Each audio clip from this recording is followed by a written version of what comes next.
Porter. Alan, what's going on, man? How are you? Neil, another great day in North Carolina, blue skies, but very hot as usual.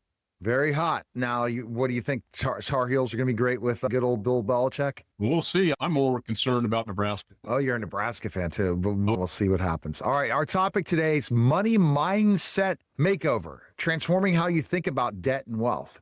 Alan, why is mindset crucial when tackling debt? Mindset is everything. People with a positive financial mindset are better equipped to stay motivated, make consistent progress, and effectively handle their financial setbacks.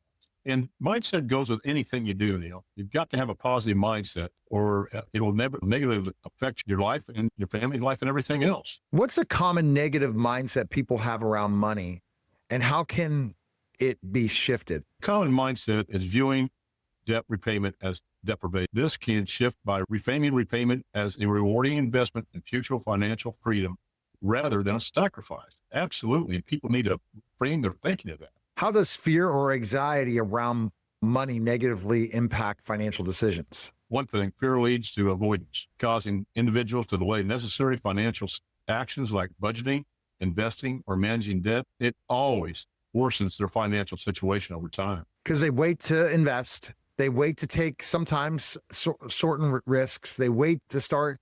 They look at money and avoid it because they don't want to see money. And then it causes all these kind of headaches. I encourage people to visualize a tax-free retirement, not a tax-free, but that's great too, but a debt-free future. Let's say you've got $1,500 a month in bills. Just think in the future, if you do the right things and follow through with some discipline, $1,500 an extra month, that's $30,000 a year to do with what you want. You can fund tax-free retirement. You can take vacations. You can pay for your kids' college. You can move to a nicer home. There's so many things you do, but you've got to be able to visualize that, and regularly visualizing financial goals and feeling the emotions associated with achieving them helps to build your motivation and momentum. What's one powerful practice you recommend to improve someone's financial mindset? You need to start small, like everything, but replace one negative habit with a positive financial action, such as just tracking everyday spending. I can't believe people in debt are going to Starbucks and paying $5 to $7 for a cup of coffee every day. Just drives me nuts. I had a secretary one time, and I think I paid her, was it $10 an hour or something like that? She worked the first hour basically for nothing because she'd stop and get a Starbucks or whatever. But those little things, man, they mount up, Neil. Absolutely. They do. And ultimately, I think it's also the way we look at money, Alan. That's the thing. And get that negative mindset that money's not a good thing. It's not a bad, and that basically going and sitting down and looking at your expenses and what you make is a bad thing. You got to do it because then you set your mindset and goals of where you want to go, because you're going to have to maybe think about doing another maybe a side hustle potentially at first to get out of these things. You can't just sit and say, okay, I'm just going to deal with what I currently make and that's going to be the rest of my life. You can't do that. You're not going to get hit like nope. And especially with inflation. And boy, oh boy, you have some conversations about inflation, Alan. All right. Can you share an inspiring story of someone who transformed their financial life through mindset alone? Absolutely. In fact, I had a friend of mine, he retired from the military at 42, and he wanted to do my tax-free retirement plan using an index universal life insurance policy. And the first thing I said to him, I said, how much debt do you have? He said, Alan, we bought a new house a couple months ago, and I got a couple of car payments, a loan, and a credit. I said, what's the interest rate on your mortgage? He said, 2.75. I said, that's pretty good. What's your effective interest cost on that? He said, no, I don't have any idea what you're talking about. I said, don't feel lonely because 99% of the people I talk to include CPAs, attorneys, financial advisors, don't either. I said, I want you to fill out my debt-free for life form and send it back to me. And we'll do a Zoom conference and I'll show you what we can do. How long does it take you to pay your bills off the way you're doing it right now? He said, 20-some years, we're paying extra on the mortgage. I told him, a lot of people do that. I said, you got $461,000 in debt. That's not your problem. The problem is the 49.76 interest costs you're paying on that 2.75% mortgage. And his eyes got real wide, like deer in a headlight.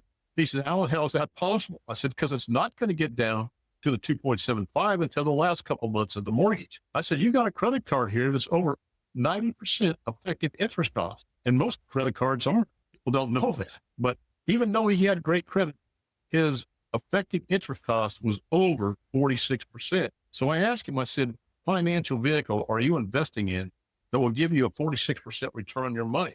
He said, absolutely nothing. What about your 401k? He said, I lost 10% of my 401k last year. I said, okay, you're putting $1,000 a month into that, aren't you? He said, yeah. I said, well, take that $1,000 and put it in this tax-free bucket of money in a whole life insurance policy, and you pay on it for 10 years. That's the only time you have to pay on it.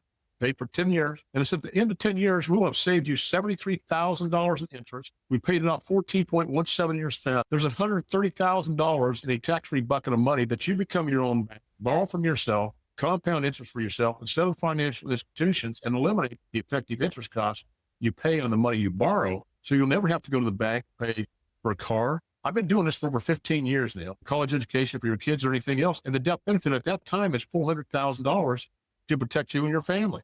The policy's paid up at age 52. Now we can start an index policy, which has higher returns. But you leave that policy alone, you can use it for banking, but it'll grow to almost $250,000 by the time you're 65. And you can use that for policy loans that do not affect the taxation of Social Security or the means testing for Medicare Part B. It's protected from lawsuits, liens, and judgments. It avoids probate. It eliminates or mitigates the risk in retirement the stock portfolio only comes. There's many other risks, tax risk, government risk, market risk, which is absolutely huge. This is tax-free money. And he said, Alan, you made a dream of mine come true. But why don't people know about this? I said, it's not rocket science. I ought to be taught in high school, but it's not. Neil, I've had college professors with PhD degrees in accounting and finance come to me and ask me to teach their classes. We're happy that the people need to know this stuff. They need to think outside the box of conventional financial planning. But 401k or stock portfolio, it's a disaster. And that's by Ted Bean, the guy that invented it. And the first people have no idea. Neil, they realize 58% of people don't even think there's a fee on their 401k. And the average fee on a 401k, according to Forbes magazine, is 2.99%. People are going to have less than half of their money. They're going to hit with taxes anywhere from 20 to over 55%. And they're not prepared for it. And they're not prepared for the risk in retirement because their financial planners aren't telling them about it. From what I found out, and I've talked to hundreds of people, multimillionaires included, they just need to think outside the box, conventional financial plan. Because I teach people the financial strategies the wealthy and the banks have been using for years. It's just a matter of education. And I don't charge for my consultations. I want to educate people out there because we've been held in the dark too long. Okay. All right. Best place to contact you is call you at 910-551-1046 or email you at strategicwealth0@gmail.com or go to www.strategicwealthstrategies.com. Appreciate it, Alan. You go to my website and schedule an appointment. That was the Strategic Wealth Strategies podcast, guys. Take care.